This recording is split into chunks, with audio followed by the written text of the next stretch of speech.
He never tells you when he hits the button. God damn it. That's the beauty of it.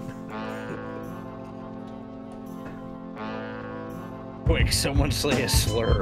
Jesus Christ. Let's get this demonetized. No shred of professionalism whatsoever. Oh. Speaking of which. It's over. It's done. Hello. Off to a great start.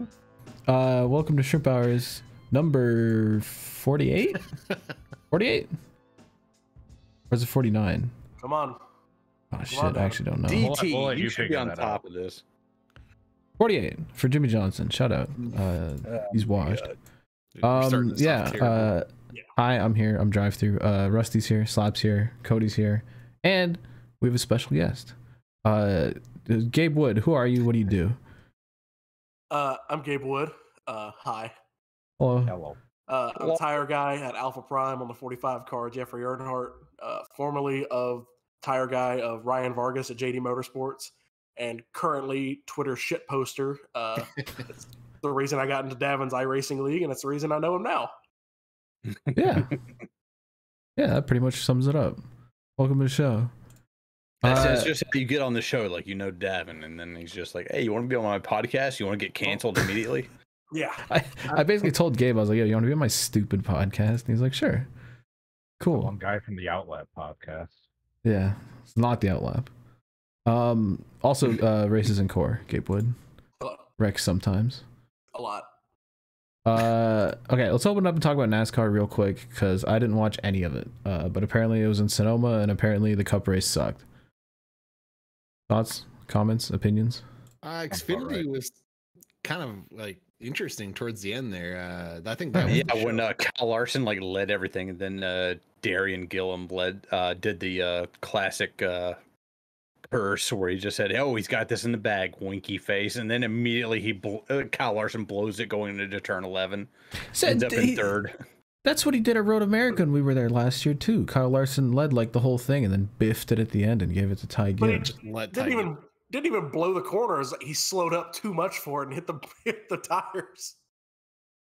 What, like he went too close to the inside of the hairpin? Yeah, I thought that's what happened. And Yeah, it was he skipped off the tires and went wide after that. It was like Oh it my ripped the steering goodness. wheel out of his hand because the car just goes, "Yeah." And well, that's what he said. But you know what? As somebody who is one of the worst race car drivers in the world, when I'm in the back of the pack at core, any minor inconvenience, I just think about letting that wheel slip out of my hands right up into the wall and just end my life essentially. So I'm curious if Kyle Larson was like, after he hit the barrier, was like, we're gonna just bend this thing. he had a moment of clarity where he's just like, you know what? I just Moment don't need of post nut clarity. It was like, I can end all of this right now. Because that thing went 90 degrees left towards that wall. And all that for an Erik Albemarola win? Hell yeah. In a seed car? And then has suddenly that win. Almirola and Priest, the number 1, number 2 guys at Stuart Haas right now. That win bought Erik Albemarola another 4 years of Smithfield sponsorship, so they will not let him die. I mean, I feel like he could go 20 more years doing absolutely nothing, and Smithfield will stick with him. Something about that number 28 Ford at Sonoma, always money. Davey Allison, Ernie Irvin, Erik Albemarola, legends. Erik Albemarola is going to be like the shittier version of Bobby and Terry Labonte at the end of their career. Stop giving them rides. Just let them retire. He's single-handedly keeping SHR alive at this point with that Smithfield money. Yeah. Have you guys discussed that fine that Chase Briscoe got and Stuart Haas got yet? Yeah, the counterfeit part, yeah, they made their own like little duct thing, and it was the wrong shape, and took like one of the biggest penalties I think in recent memory. Well, it didn't matter that it was the wrong shape; it just wasn't the part that's supplied by NASCAR. Yeah. But yeah, there was some defect or something in it that NASCAR caught. Between Gene Haas's alleged legal troubles overseas that I heard a little bit about, and now this shit from this massive fine from NASCAR. I can't imagine Tony's going to want to be in NASCAR for too much longer as a team owner. See, here's a question. When they released this next gen car, they put out a new set of rules for the L1, the L2, the L3 penalties. They haven't gone to the extreme that I thought they would, because the last penalty in that rule book is loss of playoff spot. I wonder how long or how much it will take for that. Because in the rule book, from what we saw, it was if you try and get a counterfeit part through, you're done. You've lost your playoff spot, or you've lost playoff eligibility right now. I was about to say he might not make it anyway, but yeah. I remember. I think NASCAR is going to give you the benefit of the doubt the first time. I think the second time they're like, "All right, fuck you." And maybe it depends on the part too. They realize you actually made the part better. The wheels. A wheel. They got fined for making the wheels better. RFK moment. That's all I've got for NASCAR. 24 Hours of Le Mans was this weekend as well. That was kind of just a mess. It rained on half the track and it stayed wet and just everyone wrecked out. But I will eat my words because I said the Garage 56 NASCAR wouldn't last 2 hours and they actually went like 23. With just 1 hour in the garage to replace a transmission because it kind of exploded, but that's fine. They finished the race. The Cadillac 3rd and 4th. Yeah. That dude, that hypercar division was fucking stacked. Glickenhaus finished above Porsche and Peugeot. I think there was one Ferrari that shitted out. There was one Toyota that shitted out. I think it was Ferrari, Toyota, both Cadillacs, and then Glickenhaus after that. The other Ferrari, I think, first. But yeah, the other Ferrari was doing okay. Yeah. Isn't there some sort of penalties coming down for a few teams post-race? Like I did see today that the LMP2 leader had like got penalties and a bunch of the hypercars had stuff confiscated. I don't know the details. We'll probably see stuff about it in the coming days, but NASCAR has brought back the pile of denial though. That's nice. Of what? The stolen parts or the back in the day, parts? if you rolled up to a track and there was like an illegal part, they would put that shit on a table with your name and the number of your car and the crew chief name on it, and they would call it the pile of denial. It was like all these illegal parts and shit. So like NASCAR's bringing that back. So when the 14 car had that illegal part, they like brought it out and they showed everybody what it looked like. Yeah, because I saw a video of it on Twitter. Yeah, so like they're bringing back the pile of denial. I fucking love it. You know, more transparency, show everybody what the illegal part is, let everybody like look, boo, and hiss and all that stuff, and it'll self-police itself. See, what's funny is if you did that in the Xfinity series, it would just be a pile of, ground down camera pods and slotted body panel. Hey, I don't think we should like suspend these crew chiefs. I think we should just like put them in the pillory, like a hand in the head, and like put them in the stockade and like throw fucking tomatoes at them. Like if you have a hot pass or a pit pass, you get to throw tomatoes at all the people like in the pillory or whatever. But this being NASCAR in the garage area, you'd have to pay like $20 for a tomato. Yeah, that would be. Yeah, I can't bring your own tomatoes. Got to pay $20. You got to bring a soft shell container with tomatoes. Yeah. No ice. You got to buy ice there. Yeah. And shit. Sorry, we're out of ice. Sorry, we're out of water. What do you mean it's 100 degrees? Why don't you just bring some water? I do want to bring up real quick because I'm sure none of you are following this, but there was some drama in the Pinty series today. Where the winner from the previous race got a fat penalty, and then there's a Pinty series like Facebook group where a lot of the teams are and all of the drivers are, and immediately after the penalty, Kevin Lacroix went on the Pinty series Facebook page to talk shit about the car that got DQ'd from the win.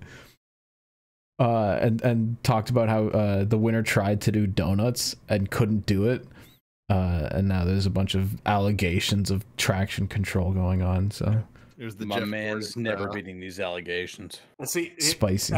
I would find that hilarious and truthful if it wasn't from the literal like worst person in Pinty's, Kevin Lacroix, who has tried to kill people on multiple occasions. Yeah. He's the one who climbed Alex LeBay's door that one time. Yeah.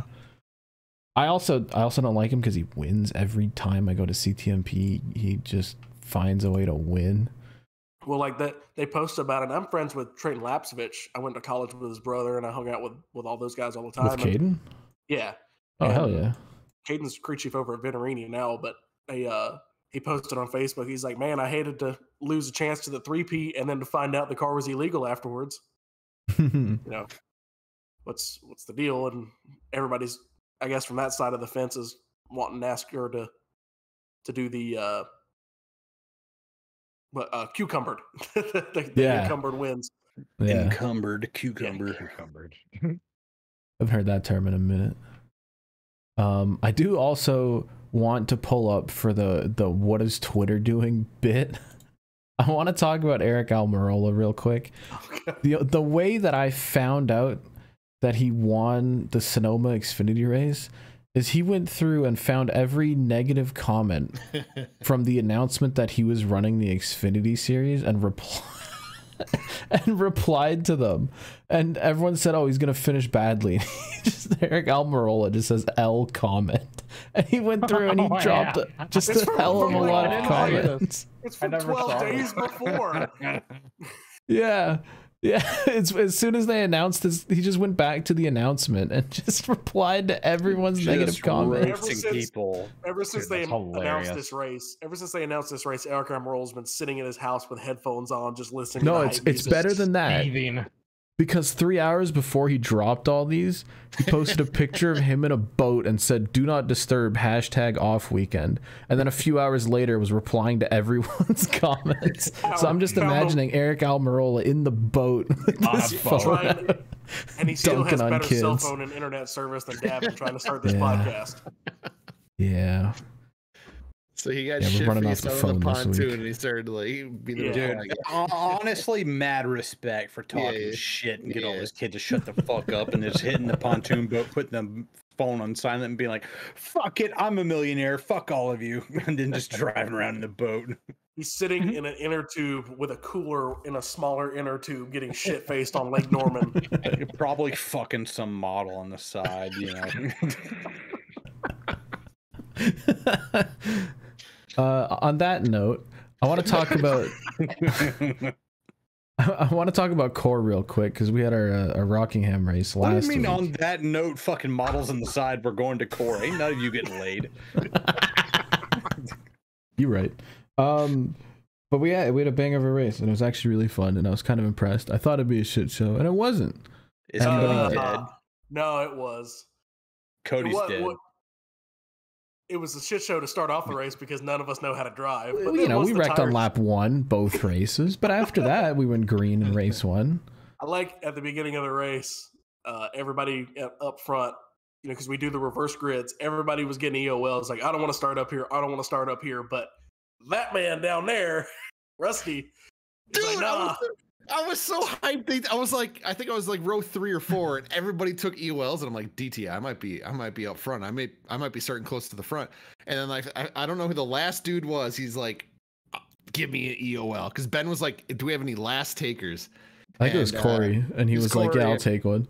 And it put me like essentially on the pole. And if you know me sitting on the pole, it's gonna go south quick. So my adrenaline was going crazy. I'm getting hyped thinking about it, but I tried to do my best to lead my first ever like genuine lap, but Wes is just too damn good. So we've got a whiteboard at Core offices with how many races has Rusty started on the pole and not led that lap.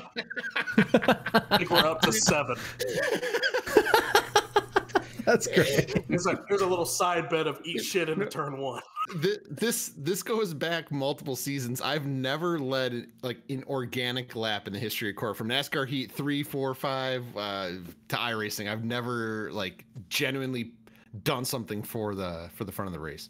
Well, you led a Daytona last season, and when you stayed out on fuel. I stayed out like. Dude, everybody was cheering for you. What are you talking about? You had the entire support of all the fan. No, it was funny because the broadcast was like, oh, there's no way he could make it. Like, can he actually make it? Like, he might do it. And then I just peel off like with like 1 to go, and I finished dead last. Like, that's kind of how I did in the first Rockingham race, where I led a few laps, just staying out way too late. Anyway, Core's based. We'll see y'all next week at Kansas. Should be a good time. All right. Oh, dude, real quick, I might start up front. I'm gonna lead that first lap. Mark it down. At Kansas. All right. I got a race under my belt now. I'm starting up front. Oh, that is true. I might have to wreck you to do it. And it's gonna not be on purpose. I can guarantee you. I will say, Rusty, you started on pole, but you weren't the one that biffed it. It was actually Travis in the first race. Yeah. Who just lost it and wrecked in front of the field. Then I love Travis, and I'm glad he's okay. Repeated the same effort at Hickory. I'm glad he's okay. I only say that because I love Travis. Yeah, I got a whole bit to talk about later because I was getting upset with people on the internet, but I'm glad Travis is okay. And I'm glad he's like taking it easy the next little bit. Woke up this morning and I was completely out of the loop with work shit yesterday, and I saw that. I was like, oh fuck. Dude, a hung throttle, that's fucking scary. Yeah. That's I don't know and how you still push like through the floorboard, but that's spooky. And it's crazy how put the pedal to the metal. We were just having that conversation, Davin, in the core group chat about hung throttles and kill switches.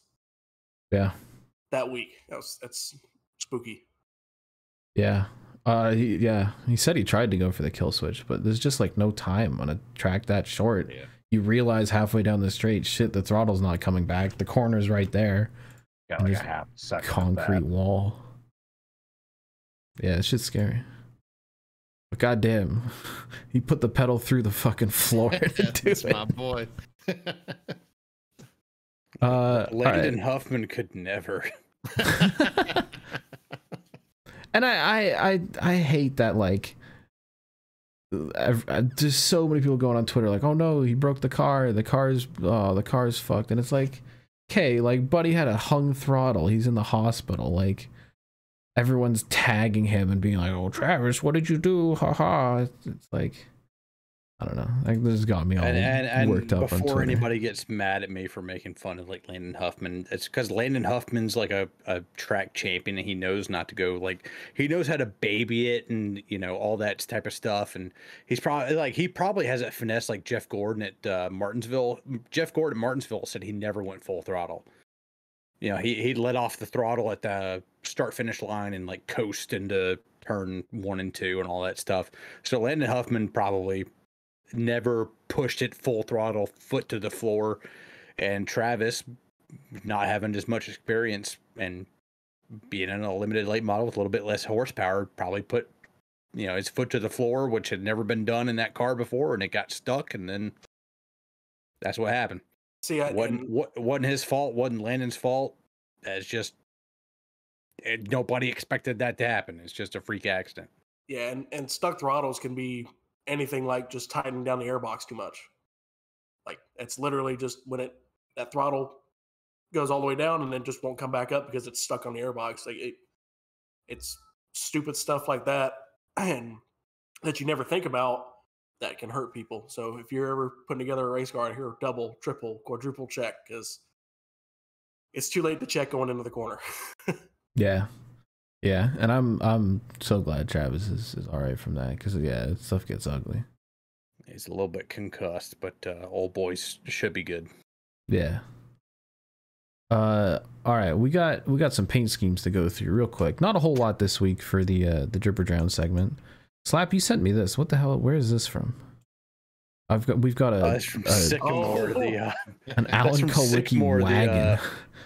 That's from the spectator races. You could enter in any car that you wanted to. These guys had no fire suits. All they had was helmets. And literally just talking about safety, and then we go to this. Yeah, it's just. Man, I don't know what kind of wagon this is. Roadmaster. There you go. I tell you, Slap, the Alan Kowicki scholarship sure has gone downhill.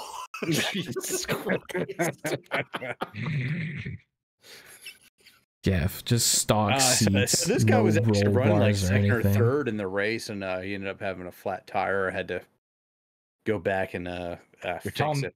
You're telling me that thing had a mechanical failure? No. Yeah, just a little bit. Ty Majeski could probably still win in that thing in Super Late Models at Slinger. Yeah. Nah, fucking Kenseth would boot him out of the way on the final corner.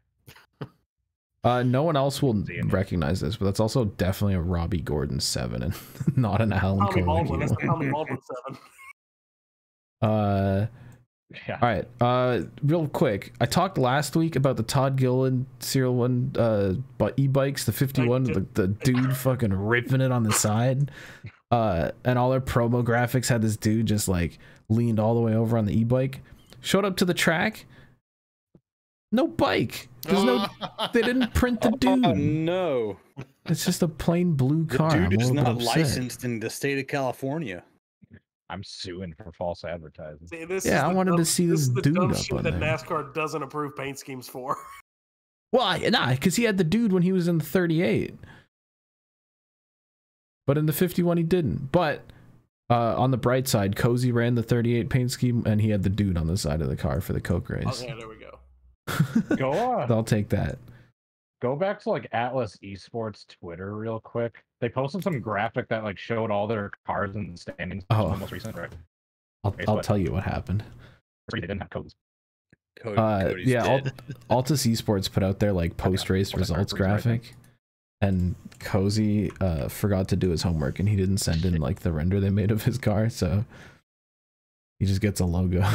Oh no, no. But, yeah, that's Cozy's fault. How did Tucker finish so far back? Damn.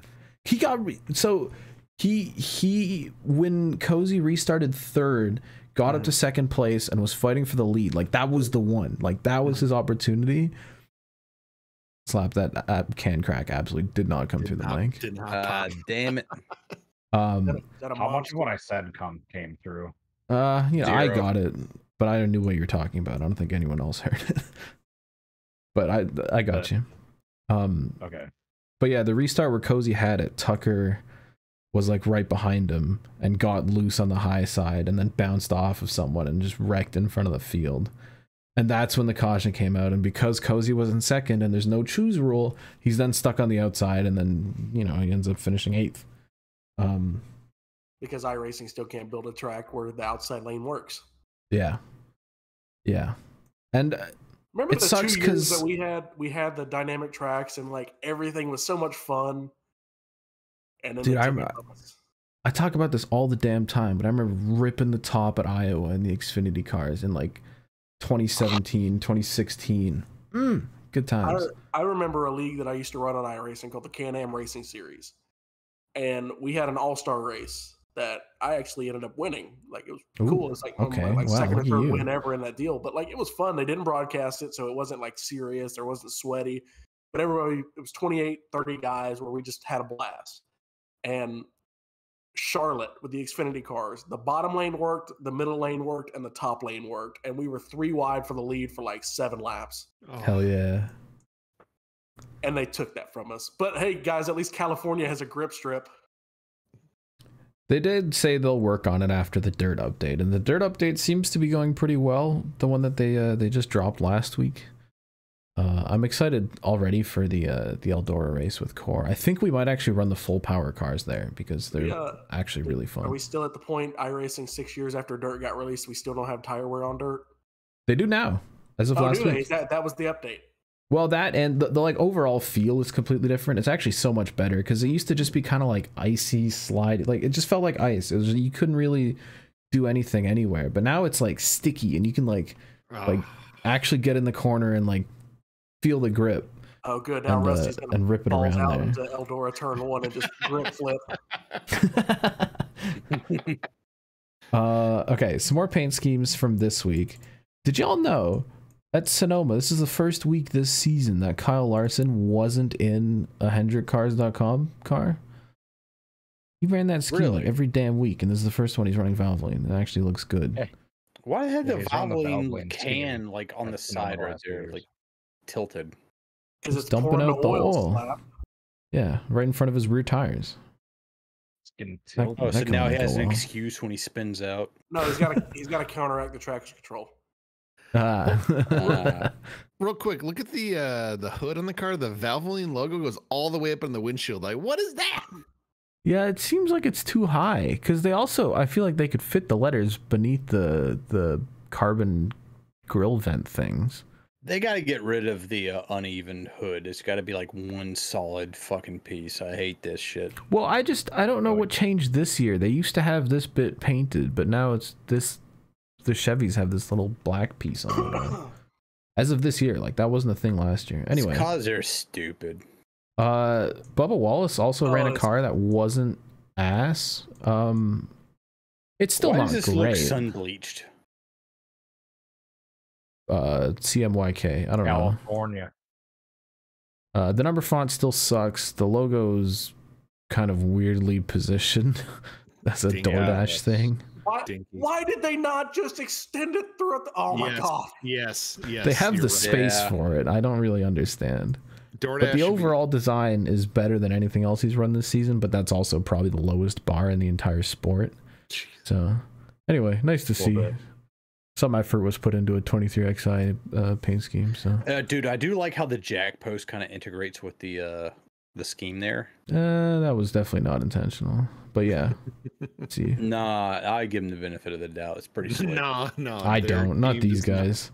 Also, Allmendinger ran whatever the hell this says on both of his cars this week. It looks cool. I can't read it. Oh yes, at all.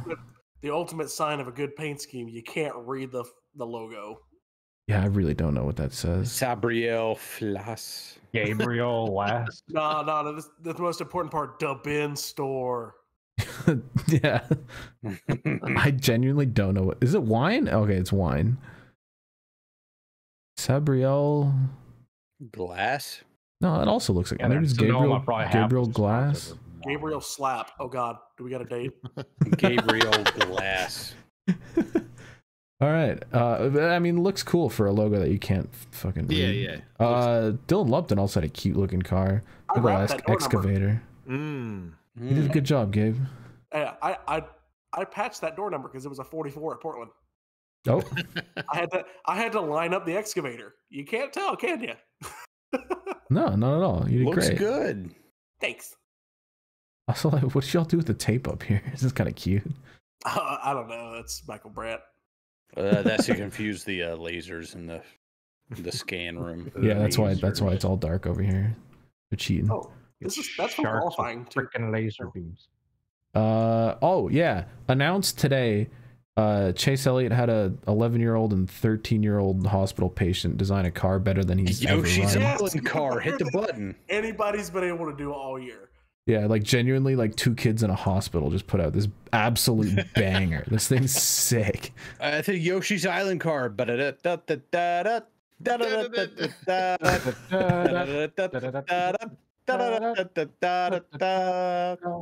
does remind me a little bit of the. That finally just became not stuck in my head, like as of 2 days ago. Thanks. Got like a week of recovery now ahead of me. It reminds me of the I think it was a Jeff Gordon like Looney Tunes car that had like the grass in the sky. Yeah, didn't Jeff Gordon have it was designed by a Snoopy car, like Peanut Gang car that was like that? Maybe that's what I'm thinking of. Oh god, somebody get a screenshot of Cody. He's dead. He's deceased.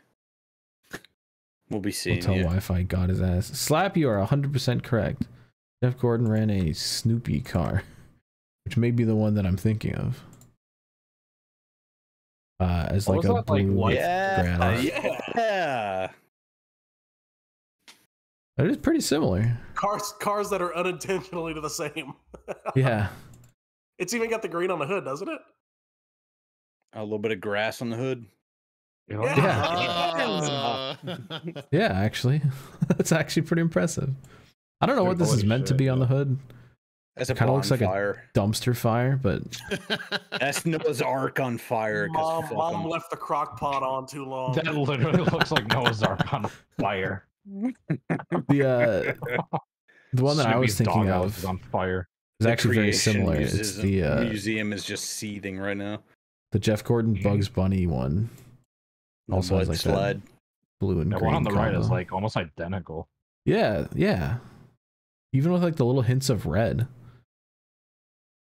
Kind of cool. Anyway, shout out to Chase Elliott. That's like a really cool initiative and a really cool looking car. So I'm super happy. That's all I've got for Dripper John this week. I really like it when kids design cars, like the whole crayon aesthetic.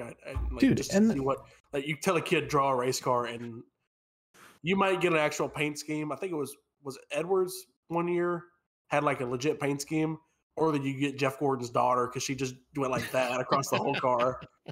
I love it because they always look cool and they always look unique. They're creative. Kids don't have brand guidelines. That's how it should be. Yep. Sorry if I just maxed out the audio there. Fuck the brands. Dude, most of the time they spend so much damn money to put their logo on a race car and then they make it look like shit. What's the point? What is the point? Hey, here's $300,000. Make my logo look like shit. Because make it real being on small. TV doesn't matter anymore. And they want to tell you that capitalism is a good expenditure of capital. It's the same reason that 2311 decides Dr. Pepper thinks it's a good idea to put QR codes on the race cars. Oh God, dude. I would love to know the analytics on how many people scanned a QR code on a race car. That's stupid. Even on the render that they put out, you couldn't scan it. Less than 50. Put it over the louvers so you can't like get it because it's at the wrong fucking angle. Yeah. Probably less than 10, honestly. All right, enough. That would be like a great promotion at like Indianapolis, to where it's on the louvers and you can only get a picture when it's top down. So you're at the it's like lined up properly. You're standing on the pagoda, like we're coming out of the gasoline alley, and you get like a year's supply of Dr. Pepper if you can get a perfect picture right there. Yeah, first person to scan. It's like careening towards you over the fence. You'd be like, yeah, I got it, baby. Right before it slams into your Toyota Corolla in the parking lot at the Indy 500. I thought that was going to be us. There's a moment like, I don't know. I thought we were about to die. I don't know what happened on the track. And I was like, I was spooked. See, you thought we were gonna die at Charlotte when that like back marker just careened into the wall right in front of us. I don't even remember that. I remember that I like pointed out. I was like, "Oh!" You were like watching the cars go by, and I was like, "Oh, yeah." Dove into my arms like I was trying to like hold you. If you were to tell me that Rusty Walrus would get Darwin Award and die in a dumb fashion, I would not be surprised. I'm definitely going to be the first person to die in a long time. Like, just bookmark it. I know I didn't get a chance to tell too many stories about Indy since my computer was dying during the podcast, but dude, like what Rusty was talking about at Indy. There wasn't even a time like where there's anything crazy that happened. I was just kind of staring at the cars coming up at us, and someone like made like a too wide send like coming into the turn towards us, and I just touched Rusty and pointed. You were like, dude, the way he reacted, you thought like there was like a Scott Dixon-esque crash like coming right towards us. Like I just like tapped it, I was like pointing, and he was like, you fucking like jump. That reminds me of the first ever race my dad took me to. It was the 2008 Budweiser Shootout, and we went to the ARCA race. We went to the ARCA race before it, and that was when Patrick Sheltra ate shit coming out of 4. Oh, he got like T-bone. He got T-bone. He's coming down the racetrack. So like, I think that was like a couple laps after a restart. I remember vividly standing like on my seat to see over people because I'm like 12, so I can't see shit. So I'm standing there and I'm watching some cars in turn 2, and my dad sees the wreck in 4, and he goes, ugh, and goes to hit me and knocked me back out of Thanks, Dad. It's nice to know that when that happened to you, me and my dad were squabbling over Zaxby's tater chips. Because we're watching that on the big screen. We talked about this in the previous podcast. My dad had this projector he had like taken from this church where he's doing HVAC work, and we had the Bud Shootout and the ARCA race like on a gigantic fucking like shower curtain that we had out like on the woods, and we're just like projecting it like the race out there on the woods. Oh yeah. And me and my dad are like squabbling over like Zaxby's tater chips, which are so fucking good. I miss them. And then Patrick Sheltra eats shit, and I'm like, oh, Dad, fuck. And then he gets fucking T-boned and everything. And so it's nice to know when me and my dad are like squabbling over that, your dad was punting you in the face. I was physically assaulted by my father in the Roberts Tower grandstands. All right. I remember that race too, because so we were waiting for the races to start, and my dad was like, we didn't have a lot of money growing up, so he, this was like me and his trip. Like this was awesome. We went to watch the World of Outlaws at East Bay. We went and see my uncle, and then drove across Florida to go to the Budweiser Shootout. And you know, as a kid, you don't think about this stuff, but looking back, like he probably spent a lot of money like that week. Yeah. Just to make a moment with his son. And thinking back now, I'm really grateful of that. But I was starving, like I was hungry. And he like goes down there and sees like, you know, $14 for a cheeseburger. Fuck that. He's gone for like 30 minutes in the middle of the Budweiser shootout. Comes back. My dad, I don't know why, but he always does that thing where like you clear your throat. Like that. Yeah. Oh yeah. Cars are going by. There are 20 cup cars on the racetrack. And I'm like, where the fuck is my dad? There he is. Comes up the grandstands. He's got 2 bags of Checkers. Hell yeah. He went to the Checkers across the street. Oh, that Checkers is still there. That Checkers is still there. He walked across the street and then came back. And it was like, here you go. For the cost of whatever I was going to buy for a hamburger, I got this. And it was like 12 cheeseburgers, 4 fries. It was like, we're set. Probably like $14 for all that. Yeah. Hell yeah. Crave case. All right. That's what Daytona needs next to is a fucking White Castle with a Crave case, dude. I would fucking punish that shit. There was a White Castle in like the sketchy area, right? No, Slap. You're from South Carolina. You should know White White Castle. It's Crystals down here. Yeah, Crystals. Oh yeah. I found the line. There is a line in Kentucky where it goes from Crystals to White Castle. Coincidentally, it's right before you get to Lexington. It's right before you get to the Buc-ee's in Kentucky. coincidentally, and that's where it goes from Crystals to White Castle. And I was like, oh, there's the line. It was like from one exit to the next exit, like literally like a mile down the road. It just changed, and it was all White Castle after that. Coincidentally, that same line is the Southern Mason-Dixon line between you get sweet tea first or unsweet tea and have to ask for sugar on the table. It's all the same line. Here's your monthly reminder, by the way, that White Castle burgers make your farts smell exactly like them. Yeah, I was gonna say we got to test the theory with Gabe. Gabe, when you fart after eating White Castle, does it smell exactly like the sliders? So does no, Bloomin' Onion. No, see, where Slap and I are, it's Crystals. You don't get White Castles, you get Crystals. All right, sure. Same thing though. And Crystals. Confirmed on my way to South Alabama Speedway. I stopped in Georgia to get a dozen sliders with cheese from Crystals, and about 2 hours later, the farts did exactly smell like Crystals sliders. See, Crystals is like White Castle, but with slightly more heroin. No,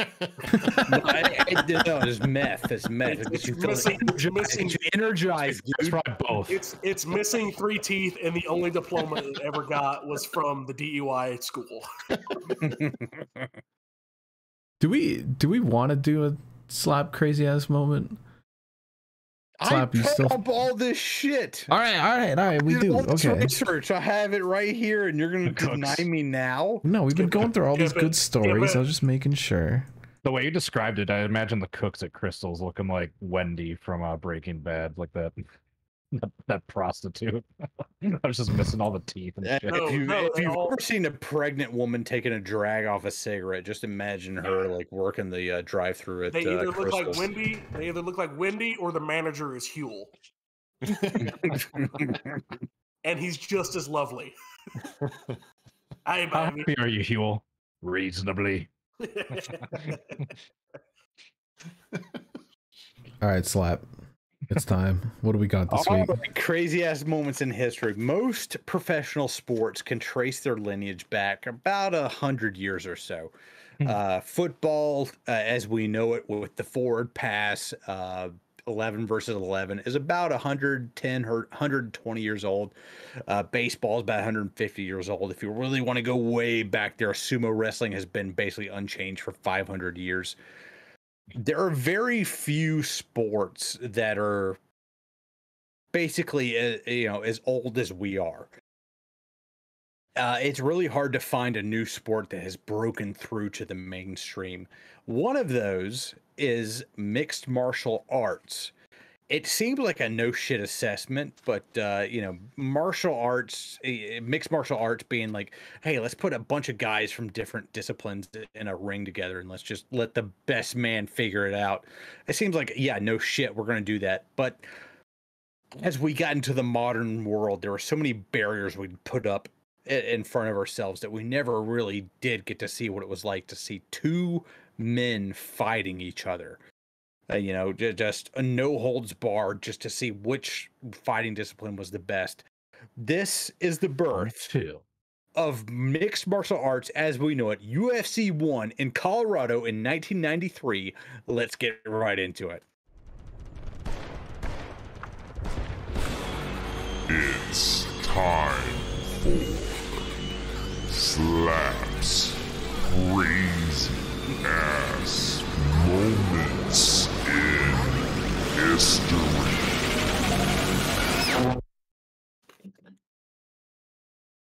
All right. That's an experience every time. Yeah, it's like an existential, like out of body experience every time. All right, Slap. So this goes back to the late 1800s, early 1900s. There is a guy by the name of Matsuyo Maeda, who is a Japanese national who's touring the world showing everybody the virtues of jiu-jitsu.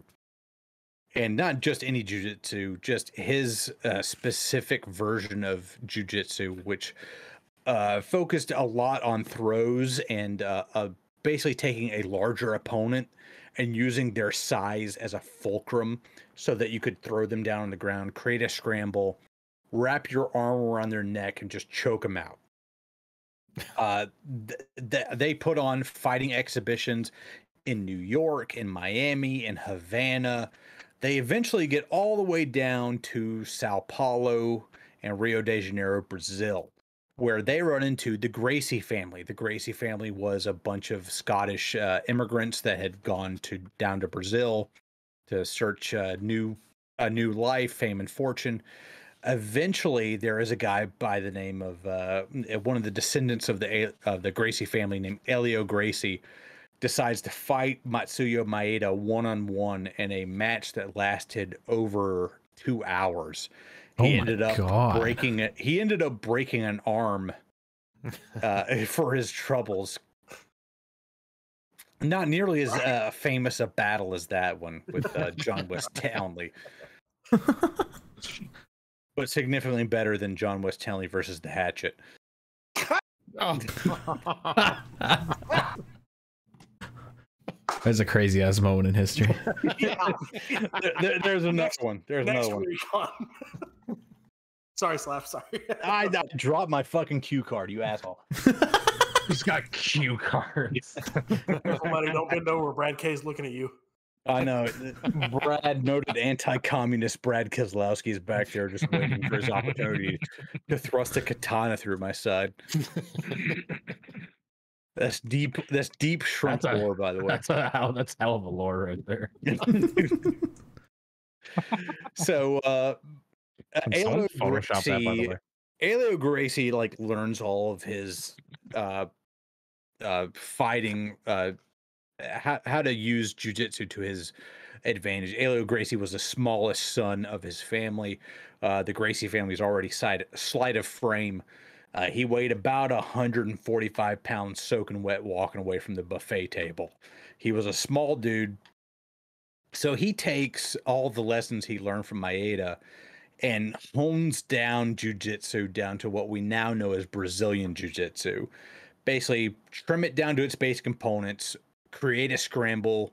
It's not pretty. It's not artful. It's very dirty. You know, drag your opponent down to the floor. Use some arm drags, some throws, some leverage.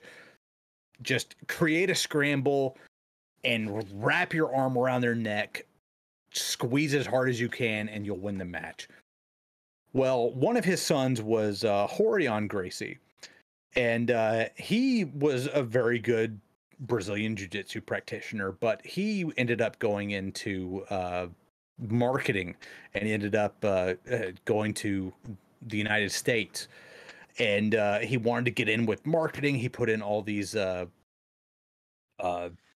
magazine ads in Playboy and all these other different, mixed martial arts magazines, all this shit, saying, "Hey, you come down to Gracie Jiu-Jitsu here in California, we'll beat your ass." Yeah, anybody who wants to fight us, if you can beat us, we'll pay you $1,000 to win. And nobody could beat posse is to sprint car racing. Yeah. And nobody could beat the Gracie clan. Like, Royce Gracie was just this fucking legend, but he had a degree in marketing. He goes to work for Semaphore Entertainment Group, and their big thing was pay-per-view. He meets a guy by the name of Art Davies.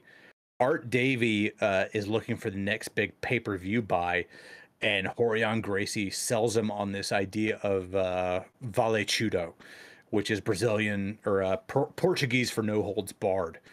So they basically decide, hey, what if we had this fight where we had 8 guys, no rules, put them against each other in a one night single elimination bracket, and whoever wins. The only way to finish the fight is through tap out, knockout, or death. The only rules are no biting, no eye gouging, no hair pulling. Wasn't no fish hooking a rule too? Where you like stick your finger in someone's fucking that was another one. Tear their gums apart. Yeah, no small joint manipulation and no fish hooking. And later there was no attacking the genitals either. That was another thing they had to. It wasn't first. There's one like UFC 3, I think. There's like one guy just like pounding another dude's fucking groin. He gets like in a chokehold, and you start attacking his balls. It's like a chemo or one of those dudes, and they're like UFC 2. He's just kind of yeah. Maybe we should make a rule against this.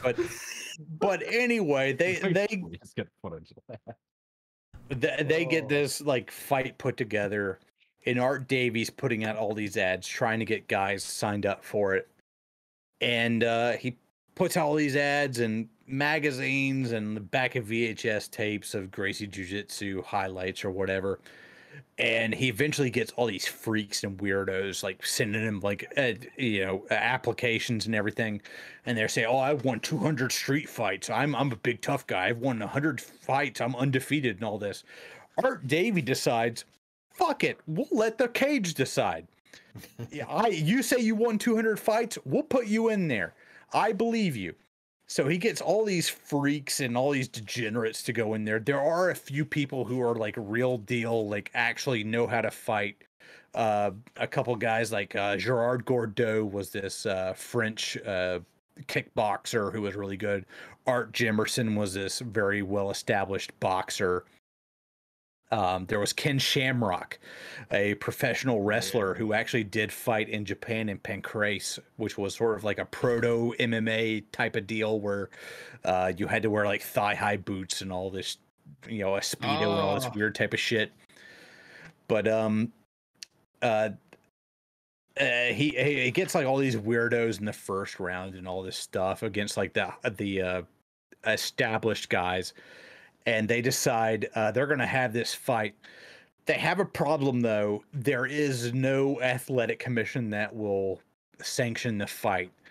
And there is a big question of whether or not this is actually legal. So this is 1993. Most people believe that if you knew how to do martial arts the right way, you could like pluck somebody's heart out of their chest and make their head explode. Because people were fucking stupid. But eventually they find a loophole in the Colorado Athletic Commission. There was a loophole for bare knuckle boxing. So long as you didn't tape up your fist, you could fight any way that you wanted to. So they go to the Denver Civic Center, which is now called the McNichols Sports Arena. It's still up today. And they had a crowd of about 7,800 people that witnessed UFC 1. They had 80,000 pay-per-view buys, which was astonishing for the time. And the very first fight, Gerard Gordeau versus Taylor Tua, who is a sumo wrestler. They get into a scramble. Gerard Gordeau puts him down to the ground, does a roundhouse kick right to his face. A tooth goes flying out into the stands. Taylor Tua is out. And the very first fight in UFC history is a absolute banger. I wonder who caught that tooth. It was on eBay. Hey, it was Brian Kilmeade of Fox News. He was on the call. I didn't know there was going to be an answer to that question. Slap. Oh my God. Brian Kilmeade of who is now Fox News fame. He caught that. He was on the call, just the play-by-play guy. But that was his. Tooth has just landed in my lap. Yeah, he was like, "Oh, a tooth just landed here right next to us. Oh my God!" And like, the next like color, oh, sorry. Go ahead. It was like that color commentator. What was it? This weekend or last weekend in the majors? The pop fly went straight up, and he was like tracking it, and you see him go like that, and it fell and hit him right in the face. Oh damn! He's actively commentating. He goes, "Pop fly right behind home field." Fuck! They hit me in the face. We were watching a lot of baseball. I'm surprised we didn't watch that this week. But anyway, like the next fight, Art Jimerson versus what was Rorion Gracie's nephew, Royce Gracie.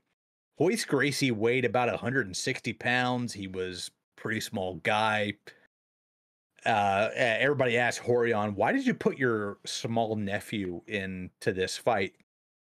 Rorion says, if I won the fight, then I don't need any other Gracies around. So I'm going to put in my nephew, who is my babysitter at this point.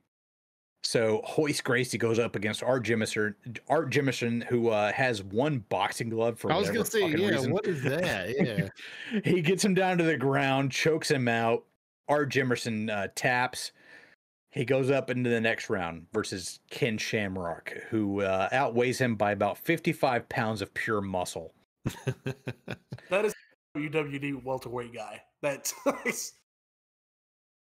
yeah. Ken Shamrock says in this fight he weighed in about 225. Jeez. There were no weight classes. There were no time limits at this time.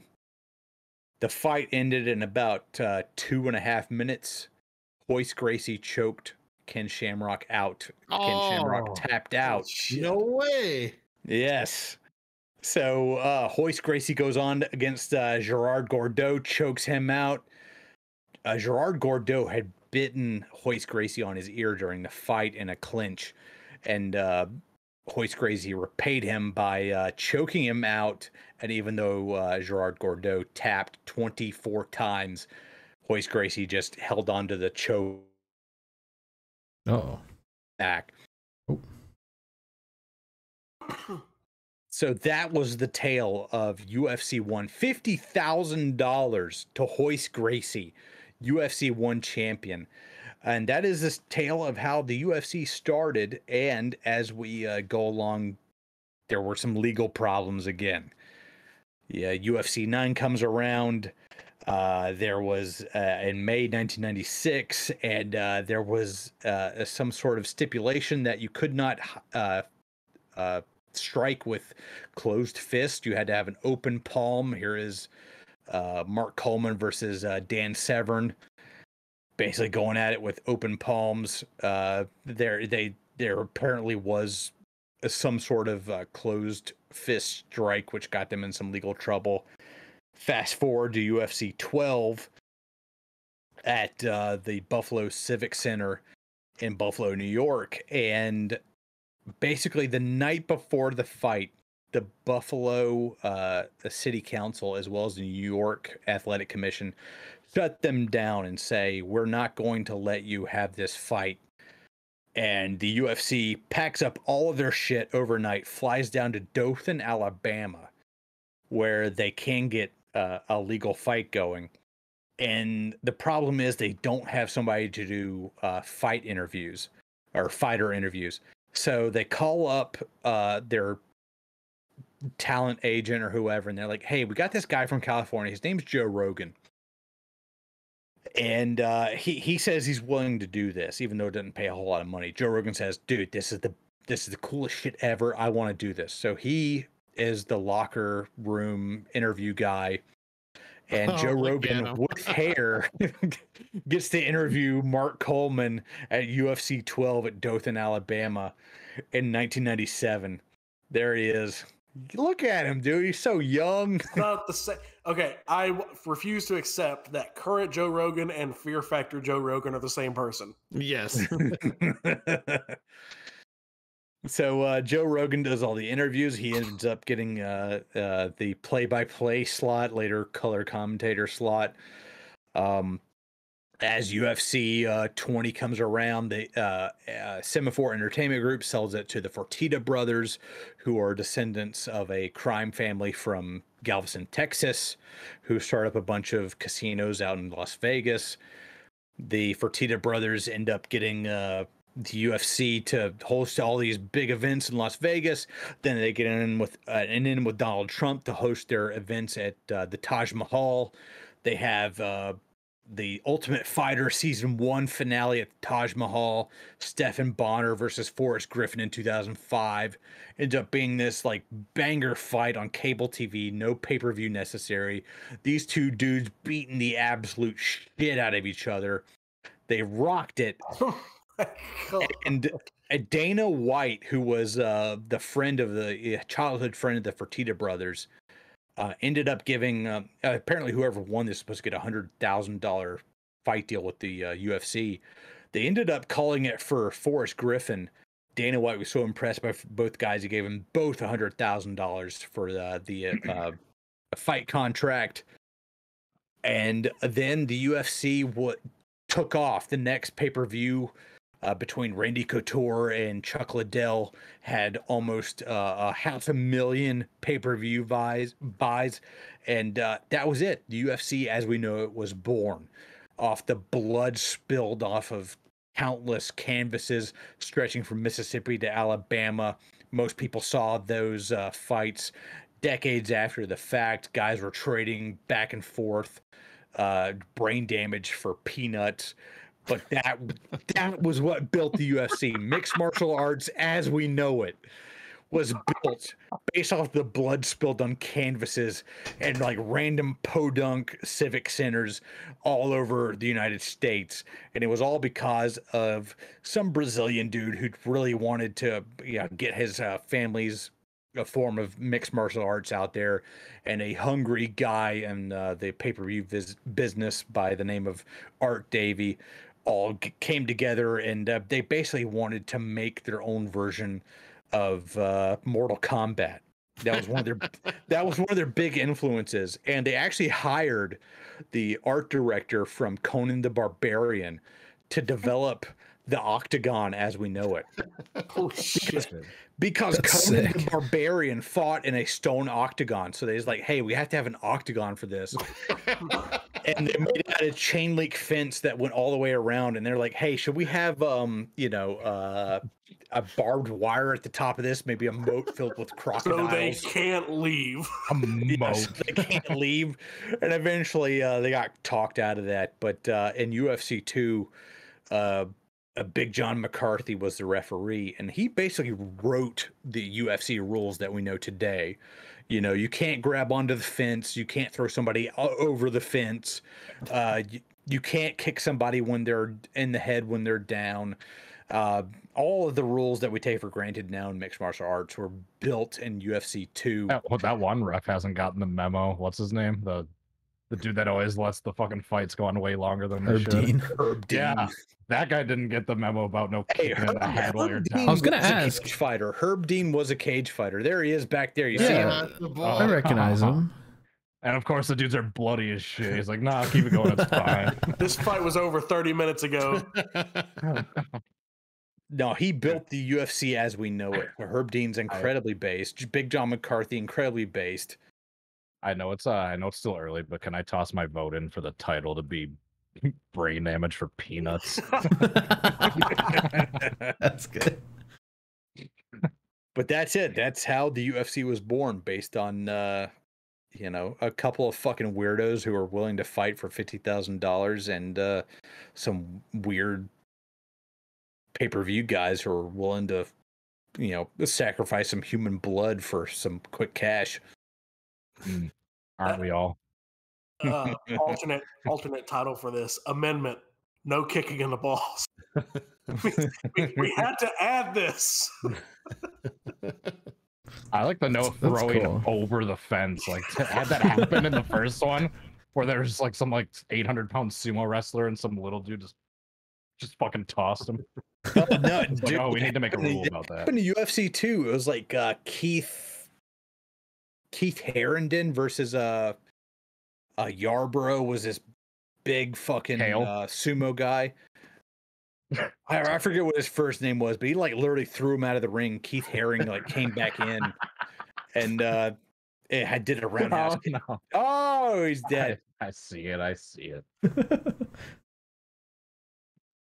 Technical issues, please stand him by. Throwing him out, and the guy's like, I won, right? I won. As the guy's coming back in the ring. Yeah, he came like back in, like Big John McCarthy's like sitting there. He's like having to make a rule on the spot. He's just like, all right, no more throwing people outside the ring. That's illegal. You can't do that.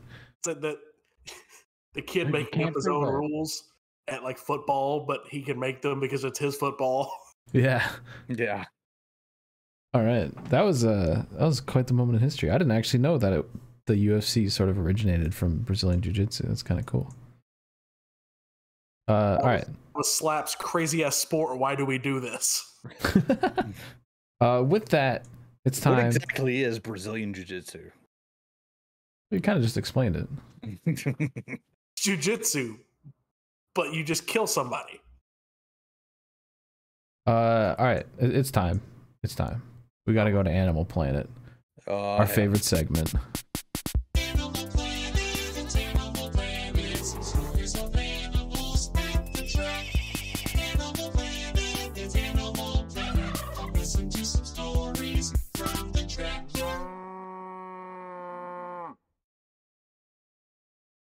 Rusty's dead.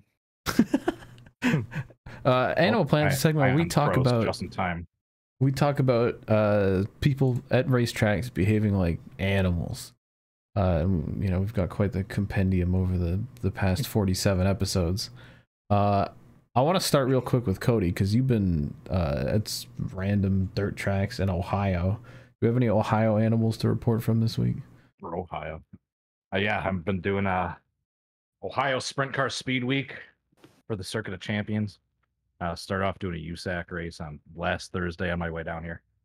The first 2 nights were Attica and Fremont on Friday, Saturday. Both banger finishes both nights.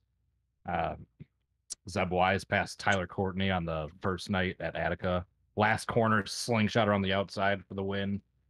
And then night 2, Danny Dietrich, double D, passed the guy who led every lap at the final corner. He crossed him over after getting pinched. Then was like, fuck it, I'll go to the inside. Did the crossover final corner. Then Saturday got rained out. No, Sunday got rained out. That was supposed to be at Wayne County Speedway. That's the one over by Ben. And then Monday was also at Wayne County. But yeah, this is where the animal shit starts.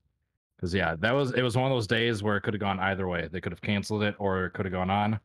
The track was mushy as shit. And they basically kept delaying what they were going to do. Hot laps didn't start till like 9 or so. They're supposed to start at like 6.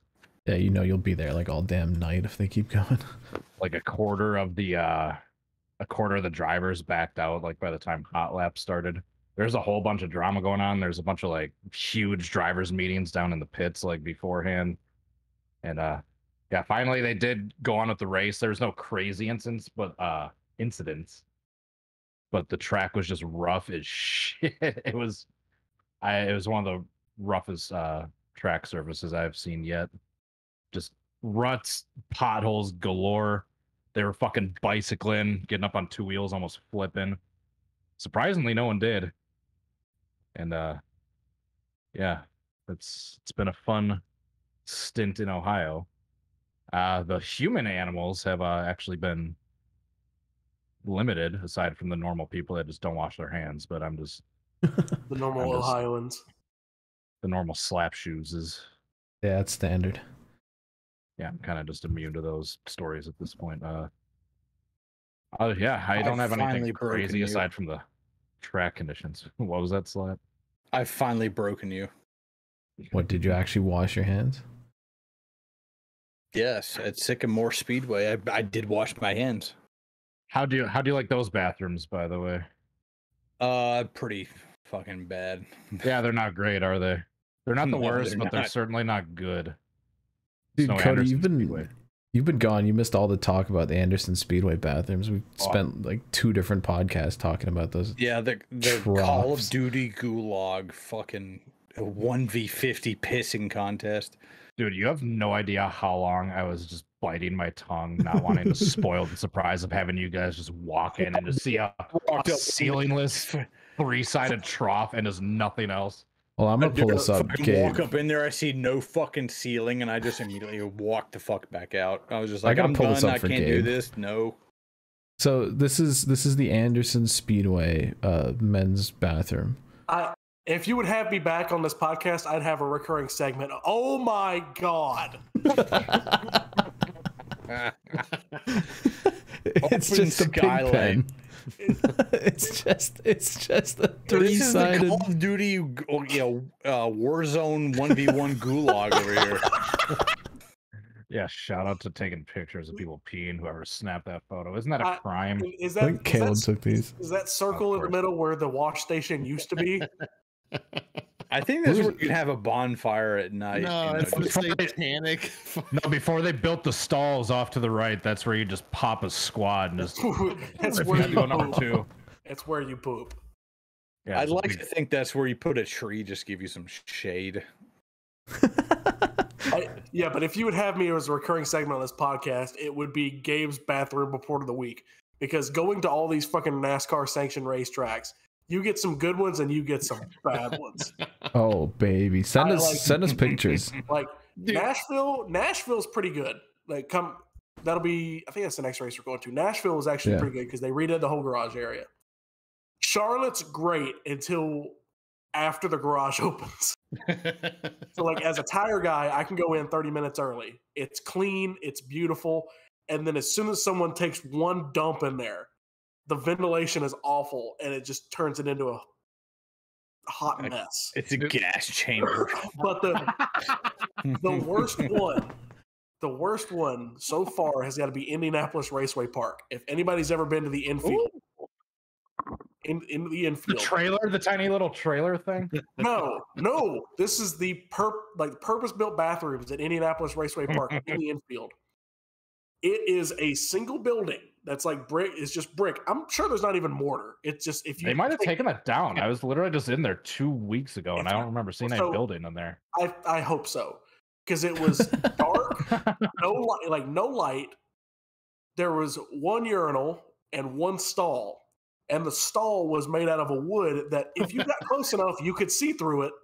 And the door to the bathroom, if you were to stand at a bathroom stall door, the top of the door would come to like right here, right? Yeah. You're just standing. It was here.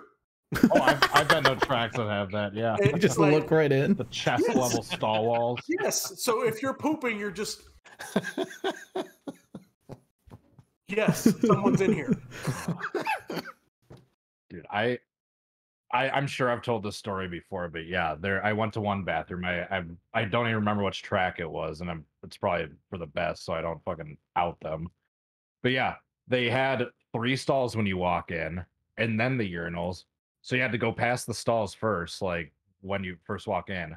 And yeah, they were the chest level ones where literally just any average size adult can just, hey, what's up, dude, taking a shit. But they were like swiveling like old Western style doors. 3 stalls, but they only had 2 doors, no latches. Yeah. So at any given time, if 2 of the doors were closed, there's always one open. So if someone came in a rush, like, open stall, grabs the door like of the middle one and swings it closed. That's swinging the middle stall door open. Like, it was the jankiest fucking bathroom I've ever been to, and I think it beat out Boyd's and Anderson. 3 stalls, 2 doors is pretty impressive. No latches. You basically just had to hold it like the Wild West. The Wild West. Oh. God damn. Little chest level stall walls. That should be illegal. All right, bathrooms aside, Gabe, do you have any good old animal stories? So I sent you something on Twitter. Oh, okay. And we watched this to preamble my animal story. So I still occasionally spot for some people. I spotted for Tim Richmond at the ARCA race in 2020, done some late model stuff, done like 10 or 15 ARCA races through doing starting parks or doing full races or whatever. But this race was the 2019 late model nationals in Jukasa, Canada. I was spotting for William Hale, and this is lap 4 of the heat race. Go ahead, Devin. Do we need audio for this? No. Okay, cool. No audio then. Oh. Damn, 4 late models in the wall. One of them nosed in there pretty good. Oh. What's he grabbing? Oh, I thought it was. Oh, we got a fight. And there's a fight. Oh my God, they're laying down. That's not very Canadian of them. So sorry. Yeah. So sorry. Fighting on the banking. While that is happening, the guy in the checkered flag suit, his dad was spotting for him, and I was spotting for Will in the 62. I feel like I've heard this story. Something similar. Confronted me and said, "You stupid motherfucker, you fat can't say that word on television." Ooh. And I'm like, dude, I'm not driving the damn thing. Like, and either way, your fucking idiot came down, so I don't really hear it. And he picks me up. I am a big dude. If anybody's ever seen me in real life, I am fat. I am 300. I am a big dude. He picks me up like a toddler and is holding me over the spotter stand at this short track and punching me in the face. And I'm fucking, stop. He dangled you over the balcony like Suge Knight did to fucking Vanilla Ice. It was like that, or like Michael Jackson dangling his kid over the balcony. Oh my. So they separate us. I get like 1 or 2 punches on the guy, but like it's punching a mountain of a man. It's like nothing. Like he's unfazed by it. So the whole racetrack is cheering both of us because they could see it, and they're like, "Ah!" So we walk down. The security people separate us because to get to the other side of the racetrack, to get into the garage area to pack up, because we're done, we're going home, you have to wait for them to open the crossover gate. So we're sat there for the rest of the heat race at the bottom of the grandstands, just kind of staring at each other. And they tell us, like, you guys are kicked out. You initiated the fight. You're done. Get your shit out of here. And we're like, no shit. We just destroyed the car. We clipped the car. No shit. So I get on a four-wheeler and I'm starting to run parts back and forth. And I see this guy's dad, and I drive up next to him and just go, and drive off. Like, if I wasn't on a four-wheeler, I would have gotten my ass kicked again. But and we loaded up everything, and it was at that moment, like an hour later, we're like, where the hell's Will? Like, nobody's seen him. Asked the medical staff. They're like, oh yeah, we checked him, and then the track escorted him off the property. What? So we drive the hauler outside the racetrack, and sure enough, Will is sitting on a cooler outside the racetrack at the gate with 2 beers that people have driven by and handed him in his full fire suit. Just waiting for y'all to come out. Yeah, because he goes, yeah, dude, a bunch of people drove by. They were like, yeah, we fucking hate that guy. He's an asshole. We're glad you kicked his ass. Here's a beer. That's great. But like, kids, I get fighting at a racetrack, but you got to remember, you're not the one driving. Like, I don't know. Yeah, stop hitting the spotters, because Travis told us a similar story a few weeks ago. It's like, yeah, that fucking animal. That's exactly what that reminded me of. Excuse me for just a second. I got to pick up my food. Oh, hell yeah. Yeah. A little bit of pizza. Right. What Wait. segment are we on now? Wait, it Well, was we're still Animal Animal Planet. Planet. I got the Animal cat food or Planet to something talk else? about. Yeah, Slap has Yeah. Sycamore stories. DT, do you have that soy jack that I sent you?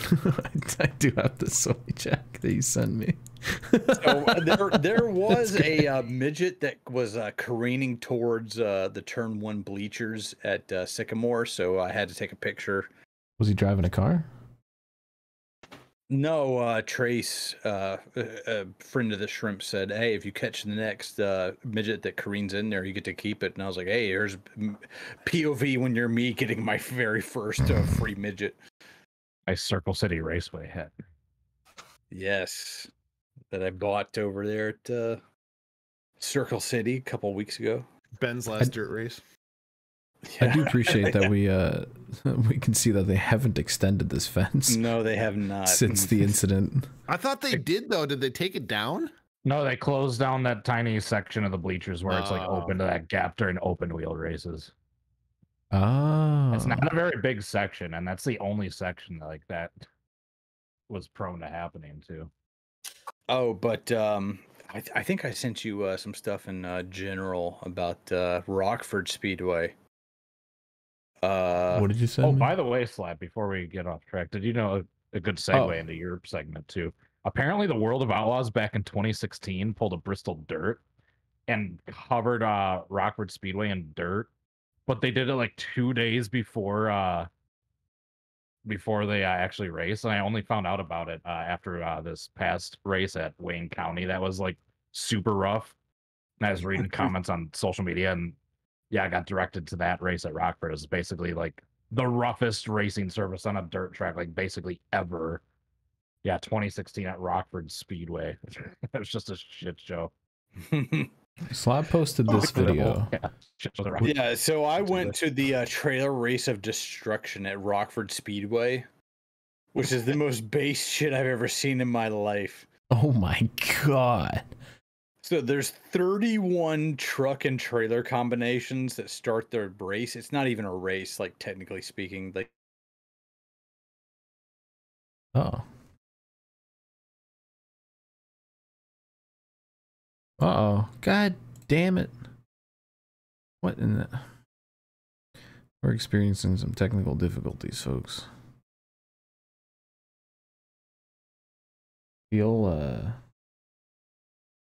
Your internet's been acting up. And I was hoping it wouldn't mess up the podcast, but, you know, here we are.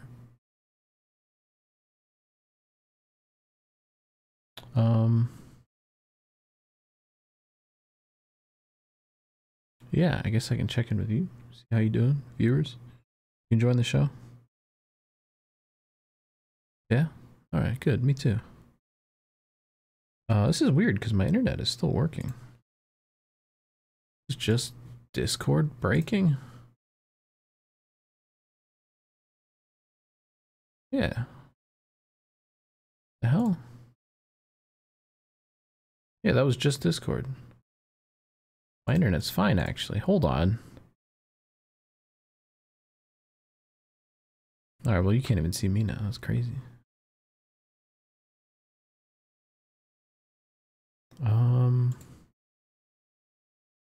That they don't do that anymore on purpose. They have the little flip up lid where you drink it like a coffee thing. They're trying to help the environment by not giving out straws anymore. Yeah, I just don't have that. DT, is it dead? It wasn't even my internet. It was just Discord. Discord just died. I didn't even like click anything. Skill issue. And then I wanted 3 sweet and sour sauces, and they gave me 3 barbecue. Oh, Because that's the same thing. Oh, you Tough. might as well just go back there and It's over. drive your car right through so over. I should show you this like 5-pound bag of Arby's sauce I actually picked up today. You ask for a bunch of Arby's sauces and they give you 1. Dude, let's see it. Come on. wait, are we you got the stream up? Dude, Taco Bell Yeah, always I does do. the opposite to me. I'm like, hey, can I just get 1 or 2 fire sauces? And they throw like fucking 40 in there. Dude, this is all Arby's sauce in here. It's like Get a big handful of them. It's at least 5 pounds of Arby's sauce. Whoops, hold on. I don't even, Just tons of sauce. okay, that's all Arby's sauce. If you can see that, that's all Arby's sauce. Is this still on the podcast? Yeah, we're still. So anybody that knows that goes to Arby's and they're like, you order anything and you're like, yeah, can I get some Arby's sauce? They give you like 1 packet, maybe 2. And sometimes you're like, hey, can I get a bunch of Arby's sauce? They give you like 3. So today I'm like, can I get a bunch of Arby's sauce? And he did the thing where he's like, oh, like 3 packets. I'm like, just grab me a handful if possible. And for the first time ever, like Taco Bell's been doing this recently too, but I'm telling you, it's 5 pounds of Arby's sauce. Give me all the Arby's sauce that you have. And Yeah, just slip them a 20 first. And all I got was a curly fry. And like, dude, I'm telling you, like, so okay, look at just for perspective, 1 handful, 2, 3, 4 handfuls. All right, we'll just round it off at 5. We got at least 5 handfuls of Arby's sauce for a curly fry. So shout out to Arby's. That's another title contender right there. Hey, that's like when I went to 5 handfuls of Skyline Chili in Indiana on my way out, and they're like, "Hey, what kind of like chili do you want or whatever?" Like, "Hey, I want it 5-way. Give me like 2 of them." And they're like, "Hey, you want hot sauce with that?" I was like, "Yeah, give me as many as you're allowed to give me." And it was like, literally like 2 heaping fucking handfuls of like hot sauce just like thrown in there. I was like, "This is incredibly based." What is Skyline Chili? Because you keep talking about Skyline Chili like the past 2 weeks. It's so fucking good. It's like if Sonic sold good chili. Like the burgers, I feel like taste like Sonic. It's like a chili meat sauce that they use as a condiment on hot dog buns, or like you can get like just an individual cup of it, or their 5-way, which their 5-way they call it is like the best. That's just spaghetti noodles with like their chili on top of it with diced onions, red beans, and like a shit ton of like curly fucking shredded cheese. It just piled up on top of it. It's so fucking good. All right, I'll take your word for it. It will stop you up. You will not shit for a week, though. DT, if you saw a photo of it, you'd probably kill yourself. It doesn't. The description wasn't amazing. I'll be honest. It's the spaghetti noodles with the sauce and the onions, dude. You're gonna be. Oh my God. What did you say? Skyline Chili, like all the way? Spaghetti, yeah. 5-way. 5-way. This up on Google Images here. 5-way. 5 Guys. Oh my God! Is that all cheese? Yes. Yes, sir. I'm gonna be real. This looks like something. This looks like a high guy 4 a.m. like pick whatever you have in the fridge and throw it together kind of meal. Harold and Kumar go to White Castle at 3 a.m. Welcome to Skyline Chili. That's questionable. The ultimate stoner meal. All right, sure. Those pictures actually look pretty good because of the cheese. Like without the cheese, it's like. Well, it's just like anywhere else. It does not look like that in real life. Yes, yeah, dude, it's the saddest. It looks exactly like that. It looks exactly like that. Just slopped with cheese on top of it. Dude, I can't remember if we discussed it or not on my episode where my. Look at that picture right there. Yeah, that one. That's exactly what it looks like. Just fucking slop with cheese on top of it. Yeah, kind of reminds me of the oyster crackers over on the side. Yeah, that's what they give you.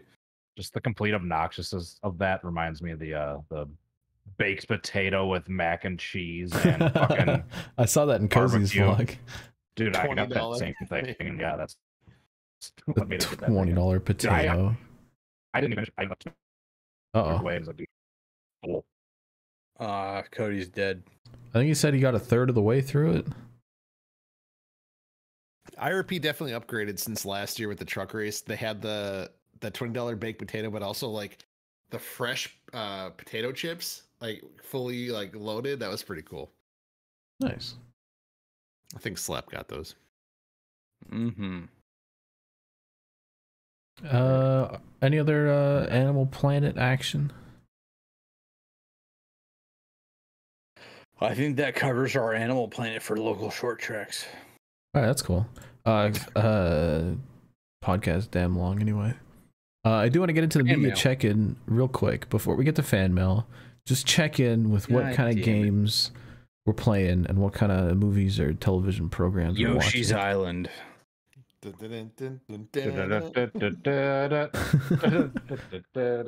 for real though, I just watched Once Upon a Time in Hollywood, which was incredibly based. That's such a good movie. I've heard good things. Oh, I do want to mention on the video game side of things, someone finally made a BeamNG draft mod. You can actually have drafting in BeamNG, and it works in multiplayer. Really? And we've had 3 cars going. We need more dudes, but it's based. It's actually like really good. Yeah. Starting next Tuesday, I'll be home for like 3 days. So if you want to sell this a bit more, you've always said if they get drafted, dude. I mean, I posted a bunch of BeamNG stuff, or BeamNG stuff, the past few weeks on Twitter, just randomly because I've been playing it so much. And the way that it drives is so good. It's still like, it's not a great like oval racing game. It's okay on the oval side of things. There's actually people have ported over the cars from NASCAR 15, which is sick. And it's just like a great they're pretty damn good simulator, not necessarily like a racing simulator. Yeah, and multiplayer is really cool. It's fun to race your friends and it's fun to crash into them. But I've always been saying, and I've been saying the same thing about Wreckfest. If it had draft, it would be the greatest of all time. Like Wreckfest literally could be the best oval racing game in the year 2023 if it had draft. And I've been saying BeamNG would be damn good too if it had draft, and someone finally did it. And it's like an insanely lightweight mod. Like it's just like a few lines of code some guy whipped together, and it is so good. And it works on the server. So we have it on the server and we're gonna mess with it and maybe we'll make videos. I don't know, we'll see. It should be a good time. On the video game front, F1 2023 manages to be the same game yet again, but still broken. Yep. They broke career mode. You must be new to the EA Sports. Yeah. Dude, and it's the same thing every year. I remember when the creators got their like 2 week in advance gameplay, they're all saying, well, the physics are so much better, guys. Like, this is actually good this year. And I'm just sitting there like, I'm gonna wait till Cozy plays it. I'm gonna see what Cozy thinks. Yeah, give him one lap. Because if he gets on there and it's the same shit as usual, we're getting a legendary rant, and he always tells it like it is. So I hold no opinion higher than Cozy's on F1 video games. Yeah, I never trust anybody who gets the creator copy like 3 weeks early. Yeah. They're all paid shills. Cozy should get that anyway. Because if they say something bad about it, they don't get it next year. Well, that's not true because I talked a bunch of shit about the NASCAR game every year and they still give me codes. Well, that's because they need somebody to talk about it. All right, that's fair.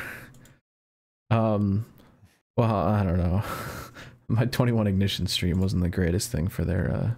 We're not gonna get into that. I remember when NASCAR Heat used to give us free game codes for working in NASCAR. That was fun. Oh, if they made a game, they probably still would. Yeah. I did see that I did see that some kids made a like next gen mod for NASCAR Heat 5. But it's Xfinity cars on the next gen wheels. Yeah, put next gen wheels on the Xfinity cars. And listen, I like David Schildhouse, but he put a tweet out like showing off, like, hey, they've got the new paint schemes on the Xfinity car, but it just has next gen wheels. And it just looks so goofy. Did he drive it by any chance? I haven't seen any content on that. I did see every other NASCAR Heat title probably. I did see Michael Marutz made a video titled like crashing backwards at every single track in NASCAR Heat 5 with the 2023 mod. And it's just like, okay, so these are the kind of people that care about NASCAR Heat 5 still. we have not upgraded from NASCAR 09 doing crash comps and having 3 Doors Down play over it. Yeah, I mean, some things are eternal. The end is never, the end is never, the end is never. That's all I've got for the media check-in, I think. I've been actually real quick, randomly just got back into Red Dead Redemption again. One or two. Two.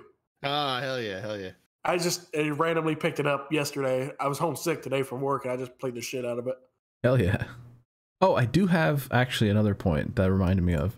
GTA dropped their next like main online update this week, and they removed 188 cars just to put it back on the. They said they want to make, like, I think they said they wanted to streamline the experience of buying a car, because the way you buy cars is just you have to dig through a whole bunch of them. So instead of just making filters or like manufacturer selections, they just removed 188 cars. None of and them if you bought them in the past, you can still have them. Dude, but they even removed. None of them are licensed. Oh, so you still even have the cars, like if you bought them? Yeah. But so other people just can't buy them, and they're like, okay, they're gonna start like drip feeding it to try and get people to play the game more. And they've even gone on the PS5 and the Xbox Series versions, not on PC and not on the PS4 or whatever Xbox One stuff, but on the new stuff, you can get a subscription for $6 a month, which among other things gives you access to a few of the cars that normal human beings can't buy anymore, even though they've been able to buy them for the past 10 years. And everyone's pissed and it's stupid. On the next gen consoles and not PC, you can have that membership and have the main character's clothes from the campaign. Yeah, like, okay. Yeah, great. Yes, it's not like it's the most profitable fucking IP in human history or anything. We don't want to monetize it any further. The cow is dead, but they're constantly clear and getting more milk out of it. I don't know why they're like hiding cars from us. I wouldn't be surprised if they go back off that. Forget about beating a dead horse or milking a dead cow. It's like a dead cow they're just beating with a baseball bat until it squirts out like a little bit more milk. So they can make GTA 6 just fucking laying into it like, come on, you whore, a little bit more, come on. We broke the baseball analogy bat. I've ever fucking heard. I wouldn't be surprised if they go back. We broke the baseball bat, and the cow's like, thank God I can die in peace. And then you can hear a steamroller coming. I know the mental image of a farmer just an upside down laying on its back cow just wailing on its fucking udders with a fucking baseball bat. And a dry another fucking squirt, just a little bit more, come on. A dry bowl of Cocoa Puffs and an angry farmer. Jesus Christ. All right, that was the media check-in. Let's read some mail. A little bit of animal abuse. Your fucking mail. Wash your fucking hands, slap. Send in your fucking mail. Send them in, guys. I'm probably gonna get a noise complaint in my hotel. It's 11:30 local time, and I'm yelling, talking about beating a cow's udder. I got one last night watching Cody about fan mail. All right. If you want to send us emails, stuff, questions, comments, concerns, things you want us to read, send it to ShrimpHoursPresents@gmail.com, and we'll read it, even if it's dumb. We'll just make fun of you if it is. We got, I think, 5 emails this week. The first one came in from Caleb. The first one came in 4 days ago, so it's before other stuff happened. But Mr. Ass, our friend down in North Carolina, who frequents Bowman Gray Stadium, sends us updates every once in a while on how Travis's old car is doing, since someone bought his old late model and is racing it at Bowman Gray, and it's not looking too great. Oh my god! So front clip's gone, hood's gone. Damn it! The bumper bar's all over the place, and it just has a number kind of pasted on the side. Seen better days. Yeah, unfortunately. I can't tell which Travis Brown car is in better shape at this point. That's unfortunate. But yeah, Mr. Ass, thanks for the updates. Keep us updated whenever you see the Travis car. Keep us posted. The next one comes in from our good friend down under, Andrew R. from Australia. And he wants to ask real quick about Kyle Busch. Do you think he's different in the 8 car? Because he said he went to Victory Lane, and he's with his family, and It's kind of all smiles. Like he's being less of a bastard now. Oh yeah, he's certainly a different car. Rowdy than he was like 5 years ago. Yeah, absolutely. And he says also, how do we get the Ryan Blaney timeline? Are the script writers just spending too long at the boozer? No, it's based. It's Blaney's year. Also, he sent us a picture because this is what it looks like in Australia right now. It's winter. What? What? They got snow in Australia? They got snow in Canberra. Because it's the southern hemisphere. I remember that from high school. I still feel like there's not a lot of snow in Australia. But Australia, like that's like the most snow they get in an entire year. What the fuck is a kilometer? But yeah, pretty cool. They should race Bathurst in the snow. That'd be based. I don't just going think... down that downhill S's, just drifting. Yeah, people are gonna break more legs than they already do. Speaking of Bathurst, this is how I should have said this for the Animal Planet. This is how unhinged Australian motorsports fans are, and I love them for it. So they limited, I think this was a couple years ago, they limited the amount of beer in liters that you could bring to the Bathurst 1000. So what fans were doing were breaking in 2 weeks before and digging. Yeah, they're burying their beer. Camper lot and burying tons of beer and then digging it back up during the race. So great. Jack Sparrow. They're all fucking camping up. I can't believe that is the most Australian thing I've ever heard, and I could not be prouder. Hats off, gentlemen. Dude, that reminds me when I snuck in that box of box wine at Richmond in 2017. We just had like a box of like 12% wine, and we had my other buddy had like a case of like solo cups. We were the most popular dudes in the fucking grandstands. We were just like filling up cups, handing them out. Anybody who wanted some box wine, here you go. Hell yeah. The only thing I remember was there was a late caution. Martin Truex Jr. got spun out. Kyle Larson won. That's the only time I ever got to watch Kyle Larson win in person. Didn't he win the 600 we were at? Oh yeah, he did. I was drunk for that too. I don't remember that. I remember you had to carry my ass out to the fucking SUV you had rented. Right. These things happen. Rusty Broussard sent us an email, and he says, "Hey Shrimps, it's Rusty again. On Memorial Day, my dad and I went to a big dirt race at Lebanon Valley Speedway, and it was pretty good. Other than the fact that Tyler Dipple." Or as he's affectionately called by other few racers, Tyler Dipshit. He says, also, I got some good pictures and a video of the 4-wide salute, and has not attached any of them, so just imagine it, I guess. Okay. It's unfortunate. You will just have to imagine the fire. Alright, Matt Hall writes in, he says, hey Shrimps, congrats DT on the charity bike ride last week. Thank you. Hope your dad's feeling better. He's getting there. I still have to help him lift stuff, but he's doing all right. And he says, what track do y'all think would be better for a cup race in Canada? Montreal or CTMP? I vote CTMP. Oh, Montreal. Personally, I honestly think Montreal would put on a better cup race. Yeah. As biased as I am, dude, you're talking about Montreal for 2024. It's going to be fucking based. Pretty sick. Who's going? I feel like the next gens will just Montreal, be better there. I'm there. Let's do it. That's easy. Let's do that and Indy next year. Those will be the 2 shrimp meetups. Watch them be like back to back. You know that's what they're gonna do, right? A shrimp double. When I first got into the sport, there were 3 road courses. When I first got into the sport, there were 2. There was Watkins Glen, and that was Sonoma, and that was it. And it was Sears Point. I got in. It was Infineon. It was Sears Point before it was Infineon. I got in right when they added Road America. That was when I started working in the sport. Now we're at 8 for Xfinity. Yeah, yeah. Dude. Jesus Christ. Nah, they're better. Love me some road courses. Classic NASCAR. People wanted more road courses, so they just do the complete overcorrection. They had like fucking 20 of them.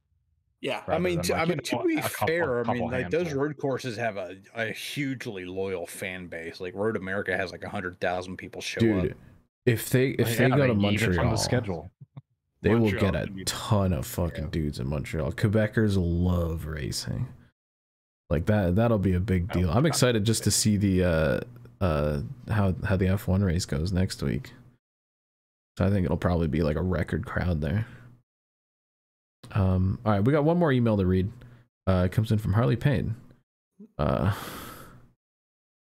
he says, just saw the new Transformers movie on Sunday. I thoroughly enjoyed it, and without spoiling it for our noted diehard Transformers fan like Caleb,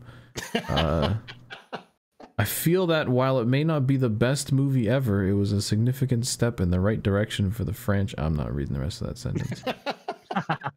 What media franchise do you feel needs a breath of fresh of breath air the most in the coming years? How do you think they should go about it? Air? Are we going to gloss over that? I read what he wrote. Oh, is that what he actually said? Fucking Star Wars! Fucking Star Wars! What the fuck are they doing with Star Wars right now? That franchise needs to die. Put it out of its misery. No! The fucking novels were so fucking good, and they fucked it. They made like 40 movies. It's dead. It's over. Put a fork in it. It's done. Whoever fucking fucked Star Wars, Rian Johnson, J.J. Abrams, I have 7 tons of fertilizer with your fucking name on it, you fucking assholes. You fucking Neanderthals. You deserve whatever you get. I'll find you. I'll find your home address, and I will fucking end you. You fucked it. You fucked it. Jesus Christ. You took 2 of the most valuable intellectual properties in the world, Star Trek and Star Wars, and you fucked both of them. Both of them. In honor of Ted Kaczynski dying this week, Slap doing his best Unabomber impression. You managed to fuck both of them. Both of you deserve the wall. I'm not gonna ask. Jesus Christ. I was midway through asking. I said, you know what? Nope. I'm not even gonna bother. That actually reminded me. I forgot to mention in the media check-in to switch to a more positive note. I went to a theater and I watched the new Spider-Verse movie. Fucking good, dude. Really good movie. A single Spider-Man movie ever. Well, see, this is why you're upset. I watched No Way Home in Vegas. It was fun. I liked it. I only ever saw the 3 Tobey Maguire ones. I never saw anything after that. The third one I wanted to kill. Yeah, that's why I stopped watching. The Spider-Verse ones are sick. There's clearly like an insane number of man hours of work gone into animating. Like every frame is a work of art, and that the way they've set up that movie and the like trilogy is so brilliant because there's so many things that happen in the second movie that like now I can rewatch the first movie and it'll be a completely different experience. And they like totally set up the third movie that comes out in like 2 years or whatever. But anyway, banger. I'm excited. Imagine having directors that care. Hey Russ, do you remember that awesome scene from the third one where emo Tobey Maguire's dancing on the fucking Yeah, it's sick. So media like franchises that need a breath of fresh air. What I don't think, Star Wars. I think it's actually pretty good where it's at. It's a nice reboot for the franchise. I'm looking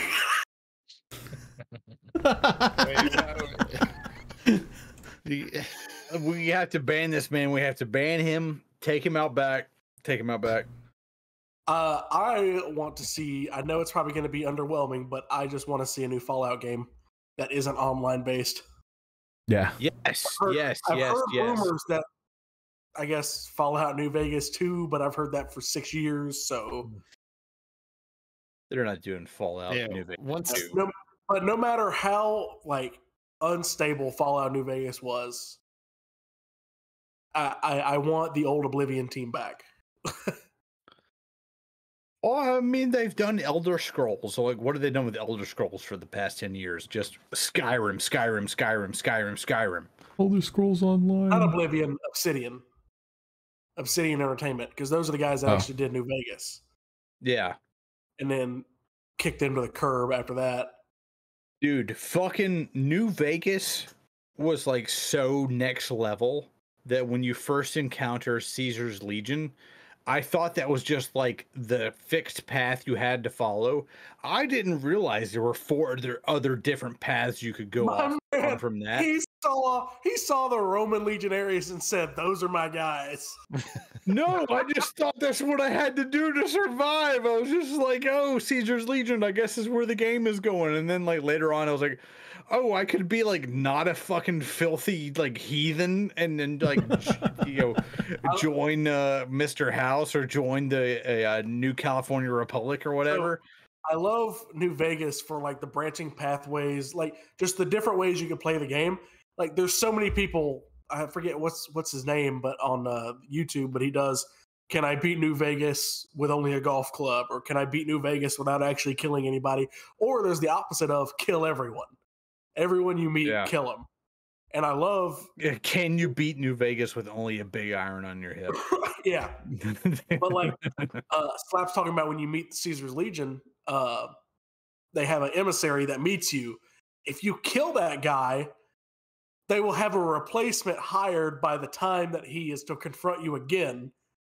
And it was like, hey, because you killed this guy, now I'm here, but we're going to forgive you for that. But it's just, it's funny because you could just, everybody's up for grabs, everybody you can kill, but like the lore was just great. That's cool. Everything has consequences. Devin's just like that. It's what are you nerds? I haven't played it, but that sounds cool. I never played it because I saw. I like games where your choices matter. Yeah. Oh, dude, if you go with like Mr. House, or if you go like no gods, no masters route, like it's like incredibly based. So the whole thing about it is all of Vegas is fighting over the Hoover Dam because it's still providing power. So there's a Caesar's Legion that is a guy who is basically LARPing as the Roman Empire because he read a history book and was like, those guys are cool. That's literally how it is. Yeah, he just like ropes in like 88 different tribes of the post-apocalyptic wasteland to like follow him, and they create Caesar's Legion. And then you have like the New California Republic who like embrace the old way of things, you know, democracy and all that. And then you have New Vegas, which is run by the mysterious Mr. House, who is like this a libertarian, like man of the mind who is he's Howard Hughes. He is supposed to be Howard Hughes. It's like Anne Rind, like come to life as a one singular person, or you can go no gods, no masters, and just say fuck all those people. I'm going to hire up all the independent tribes around New Vegas, and they're going to follow me. And I'm going to tell all these people to go fuck themselves. I'm going to kill them all, and then fucking New Vegas is going to be its own independent city-state. Sorry, I didn't realize Slap was going to get this unhinged when I bring up Fallout New Vegas. I always go no gods, no masters because it's based as hell. I love the Fallout community because like they have a really big speed running community, and it's awesome because the kill everyone playthrough is called the Lord Death of Murder Mountain playthrough.